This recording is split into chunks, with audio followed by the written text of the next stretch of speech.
I went on the New York City subway and everybody was looking at me and I was like, why is everybody staring at me?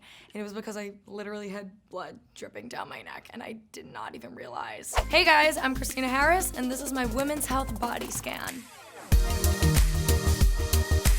What do I love most about my body? I would probably say, if we're taking the very literal route, I'm gonna go with my butt. It's tiny, it's perky, it's a little jiggly. It fits my body though, and I've been really working on it these past few months. So I've been really proud of her. She's been a good one. We're gonna go with that. I also have tiny boobs, and I really like those. They're fun-sized.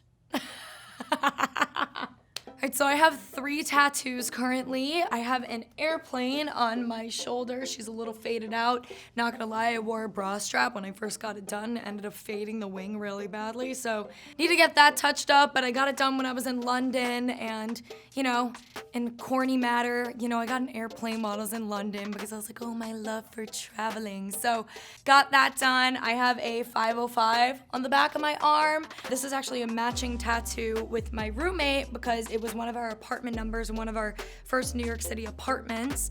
And then my first ever tattoo, you can't see it because it's on my ankle, but it's a rock and roll hand because my dad was a rock and roll artist growing up and his nickname for me was Rockstar while I was growing up. So that was my first tattoo to commemorate my father. So yeah, plan on getting a few more.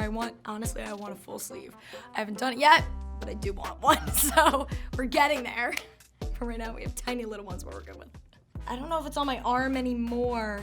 Where was it? Oh, it's ever so vaguely there. It's so faded out right now, but here's something that's totally not inspirational and actually quite horrible. Over summer, I ended up getting absolutely blackout drunk with some random guy. Went back to his apartment. He worked for a hard seltzer company, and the first thing that I did was walk in the door and fall over onto a box filled with hundreds of hard seltzers and got a gigantic cut on my arm that ended up lasting for about a year.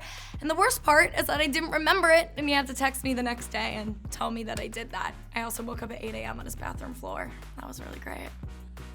There's my story. This is not the interview I expected, but one that I'm very satisfied with.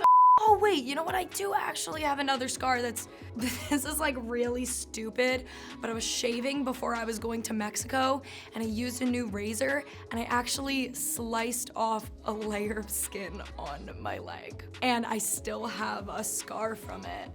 Is it on this leg? You'll have to get it out. Yeah, I mean, I have self-tan on, so you can't really see it, but it's like a lighter patch of skin on my leg. Yeah, right before I went to Mexico. And then I got there, and of course, it ends up getting infected. And then I fly home to New York, and I flew, like, I had like a stop, and on like the last leg, I was flying from like Texas back to New York.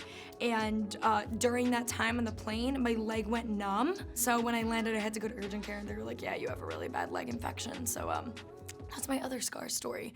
I have some fun piercings. I have my ears, obviously, normal. I have my cartilage piercing. I went to a party for Harry Shave Club and they had a piercer there and it was like a townhouse on the Lower East Side, and me and my roommate ended up getting cartilage piercings together. The worst thing too is I was so drunk that I didn't realize it was like bleeding down my neck, and I went on the New York City subway and everybody was looking at me and I was like, why is everybody staring at me?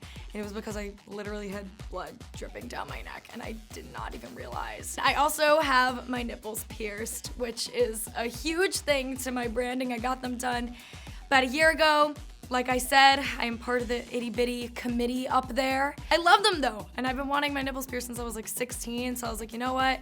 I'm gonna send it, I'm gonna do it. And that's also how I discovered that I have a really high pain tolerance because it barely hurt, so those are fun. Those are my favorite piercings. It's always a surprise to people.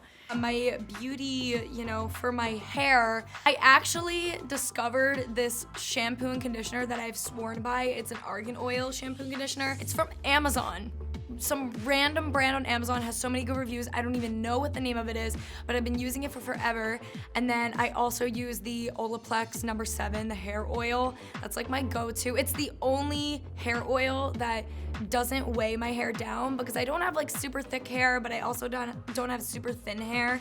but if I use too heavy of a product, it like feels like a film on it. But I love that stuff. And then I actually just, you know, a few months ago, got my hands on a Dyson Airwrap, and that has been my lifesaver. I've been giving myself like beautiful blowouts like every single day.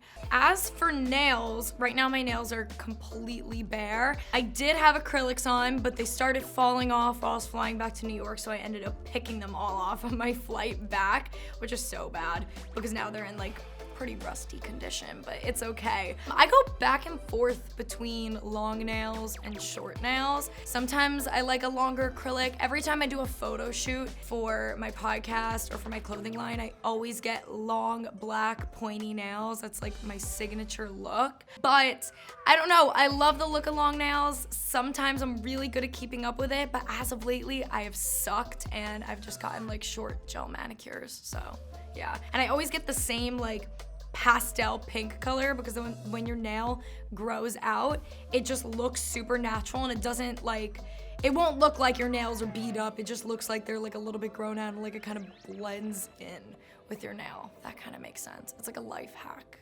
So in terms of skin and skincare, I actually, from middle school, all throughout high school, and then in college, it actually kind of flared up again. I had really bad cystic acne.